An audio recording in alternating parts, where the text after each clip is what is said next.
Oyez, gentes dames et braves messires, vous écoutez Ça m'a bien fait lire avec Roméo Frati.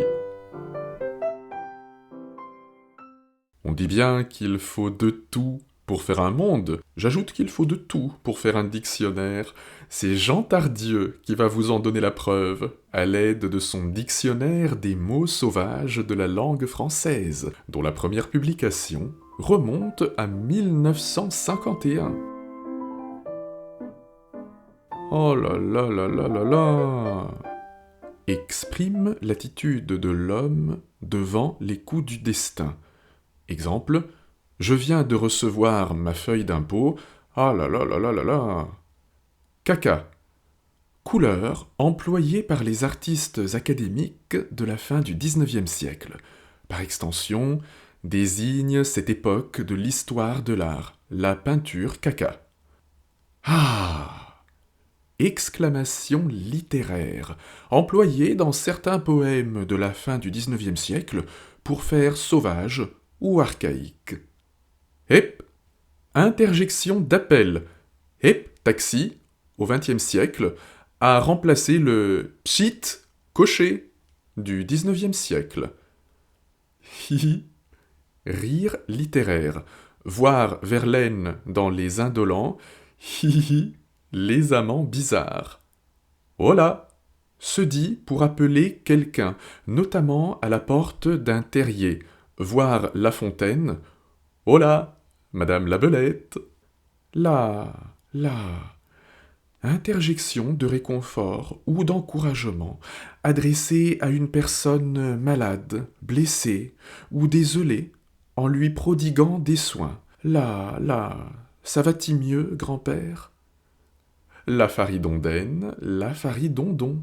Langage abstrait et polyvalent, remplaçant des paroles de terroir. Maman.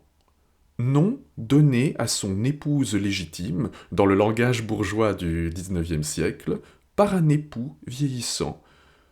Maman, passez-moi mes pantoufles. Miaou. Désignation conventionnelle, et d'ailleurs erronée, du cri du félin domestique. En réalité, le chat prononce Pépé. Jeune femme bien vêtue. Une belle pépé, une belle femme. Vroute. Ponctuation sonore et libératrice. Vroute, merdre, dit la mère Ubu. Il va de soi qu'en 2025, si on perd son passeport juste avant un contrôle de sécurité, dans un aéroport par exemple, on va s'exclamer « Vroute !» Évidemment, je ne vous ai proposé là que quelques-unes des définitions que l'on peut trouver dans ce dictionnaire très cocasse. Jean Tardieu détourne le genre du dictionnaire, ainsi que l'aspect informatif et pédagogique qui le caractérise, pour railler les codes de la langue française, en particulier les conventions du langage poétique et littéraire du XIXe siècle. Cette approche constitue une véritable expérience linguistique qui permet de découvrir à quel point on peut transformer les significations des mots au moyen de leur sonorité.